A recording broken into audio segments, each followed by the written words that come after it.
Breaking news చూస్తున్నాం. తెలంగాణలో సర్పంచ్ ఎన్నికలకి కసరత్తు మొదలు చేసింది తెలంగాణ రాష్ట్ర ప్రభుత్వం. ఇక స్థానిక సంస్థల ఎన్నికల ప్రక్రియ వేగవంతం చేసింది.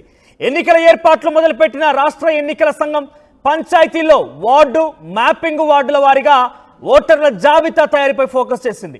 వార్డుల విభజన, ఓటర్ల జాబితా తయారీపై కూడా డాటా ఎంట్రీ ఆపరేటర్లకు శిక్షణ ఇస్తూ ముందుకు కొనసాగుతోంది. ప్రతి జిల్లా నుంచి 5 ఆపరేటర్లకు హైదరాబాద్లో శిక్షణ ఇవ్వబోతున్నారు అధికారులు.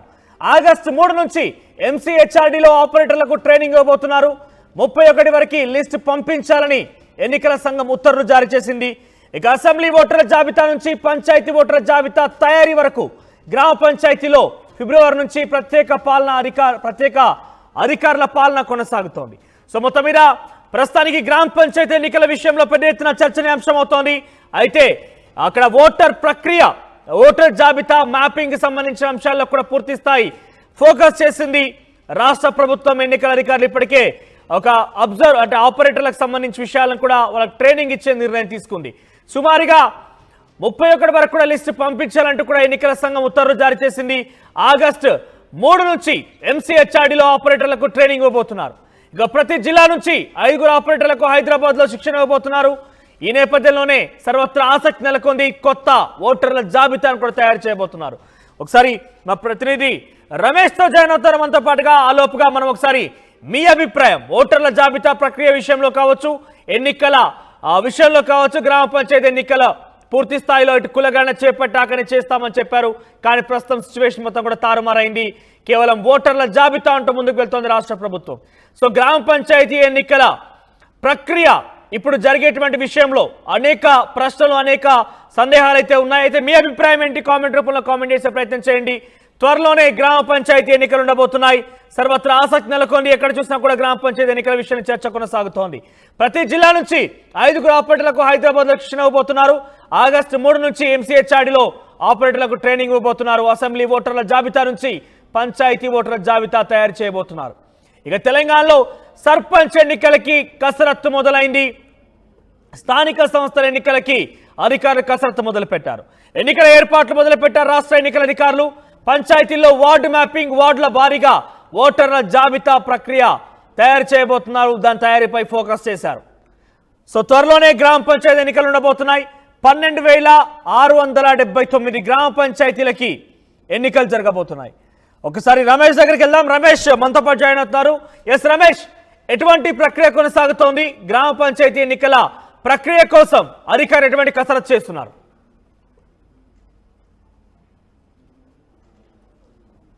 సంసిద్ధమైందని చెప్పవచ్చు. నిన్న కల్వకుర్తి సభలో కూడా సీఎం రేవంత్ రెడ్డి స్వయంగా ప్రకటించడం జరిగింది. ఇకంతా కూడా సమాయత్తం కావాలి, పంచాయతీ ఎన్నికలకు సమాయత్తం కావాలి, కార్యకర్తల్ని గెలిపించుకునే బాధ్యత కూడా తామే తీసుకుంటామని సీఎం రేవంత్ కూడా ప్రకటించడం జరిగింది. మొన్న జరిగినటువంటి సమావేశం కానీ నిన్న కల్వకుర్తి మీటింగ్ లో కూడా మొత్తం కూడా అధికారులు దానికి సంబంధించినటువంటి శిక్షణ కార్యక్రమాన్ని కూడా ఎల్లుండి నుంచి ప్రారంభించే అవకాశం కనపడుతుంది. ప్రతి జిల్లా నుంచి కూడా 5 డాటా ఎంట్రీ వాళ్లకు ఆ HRDAలో కూడా శిక్షణ ఇచ్చేందుకు కూడా అధికార యంత్రాంగం సిద్ధమవుతున్నటువంటి పరిస్థితి కనిపిస్తుంది. ఇప్పటికే ఓటర్ల జాబితాను కూడా సిద్ధం చేయమని కూడా చెప్పడం జరిగింది. వార్డుల వారీగా కూడా ఓటర్ల జాబితాను సిద్ధం చేసే పనిలో కూడా యంత్రాంగం ఉందని చెప్పవచ్చు. ఈ నెలాఖరు వరకు కూడా వచ్చే నెల ఆగస్టు నెలాఖరు వరకు కూడా నోటిఫికేషన్ వచ్చినా కానీ సెప్టెంబర్ లో ఖచ్చితంగా ఎన్నికలు నిర్వహించే అవకాశం అయితే కనపడుతుందని చెప్పవచ్చు. ఆగస్టు 15 నాటికి ఇచ్చిన మాట ప్రకారం కూడా రుణమాఫీ కూడా 3 విడతల రుణమాఫీ 2 లక్షల రుణమాఫీ కూడా పూర్తవుతున్నటువంటి సందర్భంలో కూడా ఆగస్టు నెలాఖరు వరకు నోటిఫికేషన్ వచ్చి ఆ సెప్టెంబర్ లో ఎన్నికలు నిర్వహించే అవకాశం అయితే కనపడుతుందని చెప్పొచ్చు. దానికి సంబంధించి అధికార యంత్రాంగం ఇప్పటికే సిద్ధమవుతున్నటువంటి ఆ పరిస్థితి అయితే కనపడుతుందని చెప్పొచ్చు. ఇక ఫిబ్రవరి మొదటి వారంలోనే సర్పంచ్ల పదవి కాలం ముగిసింది. అప్పటి నుంచి కూడా ప్రత్యేక అధికారుల పాలన కొనసాగుతుంది. ప్రత్యేక అధికారుల పాలనలో కూడా పాలన ఎక్కడ వేసినా అక్కడే విధంగా కూడా పంచాయతీల పాలన పూర్తిగా కుంటుపడినటువంటి పరిస్థితి కనిపిస్తుంది. ఎందుకంటే ప్రత్యేక అధికారులకు వారికి ఉన్నటువంటి విధులు నిర్వహించేందుకే టైం సరిపడలేదు. ఇప్పుడు ప్రత్యేక అధికారులతో కూడా గ్రామ పంచాయతీలో ఇటీవల వస్తున్నటువంటి సీజనల్ ఫీవర్స్ కానీ, మంచినీటి సమస్యలు కానీ, వర్షాకాలం కానీ చాలా వరకు గ్రామాల్లో పాలన అస్తవ్యస్తంగా మారుతుంటో కూడా త్వరలోని గ్రామ పంచాయతీ ఎన్నికలు మొదటగా నిర్ణయించాలని కూడా వచ్చినటువంటి పరిస్థితి కనిపిస్తుంది. అందుకు అనుగుణంగానే మొత్తం కూడా ముద్దను తయారు చేయాల్సి చెప్పింది. మరోవైపు బీసీ కులగణనపై ఇప్పటికే బీసీ కులగణన పూర్తయిన తర్వాతనే ఎన్నికలు నిర్వహించాలని మరోవైపు బీసీ సంఘాల నాయకులు కూడా ఆందోళన చేస్తున్నటువంటి పరిస్థితి కనపడుతుంది. దానిలో ఇక స్పష్టత రాకున్నా కానీ ఏదేమైనప్పటికీ కూడా ఇప్పుడున్నటువంటి పరిస్థితిలో క్లియర్ గా నిన్న సీఎం రేవంత్ రెడ్డి మాట్లాడినటువంటి తీరు కానీ మన 2 రోజుల క్రితం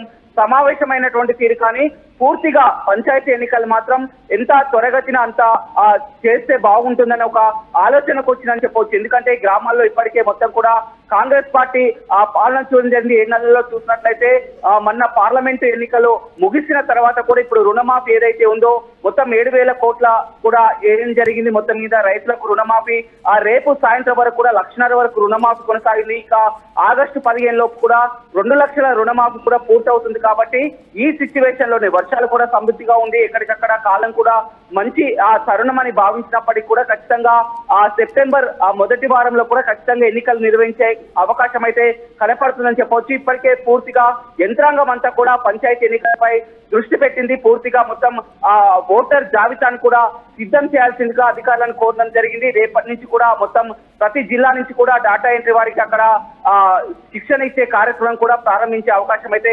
కనపడుతుందని చెప్పవచ్చు. దీన్ని బట్టి కూడా మొత్తం పంచాయతీ ఎన్నికలకు సిద్ధమవుతుందని చెప్పవచ్చు. రేవంత్ రెడ్డి ఏదైతే పార్లమెంట్ ఎన్నికల్లో ఒక్క పార్లమెంట్ మెంబర్ కూడా గెలవనటువంటి బీఆర్ఎస్ పార్టీ రేపు వచ్చే పంచాయతీ ఎన్నికల్లో ఒక వార్డు మెంబర్ కూడా గెలిచే అవకాశం లేదని మాట్లాడుతున్నారు. కాబట్టి ఖచ్చితంగా పంచాయతీ ఎన్నికల్ని కాంగ్రెస్ పార్టీ ఒక ప్రతిష్టాత్మకంగా తీసుకుందని చెప్పవచ్చు. మొత్తం కూడా అన్ని పంచాయతీలు అత్యధిక స్థానంలో కైవసం చేసుకోవాలని చూస్తుంది. రమేష్, కొత్త ఓటర్ జాబితాని రూపొందించే అవకాశం ఉందా, లేదంటే అసెంబ్లీ ఎన్నికల్లో లేదంటే మన జరిగిన పార్లమెంట్ ఎన్నికల్లో ఉన్నటువంటి ఆ ఓటర్ల జాబితాని కొనసాగిస్తారా?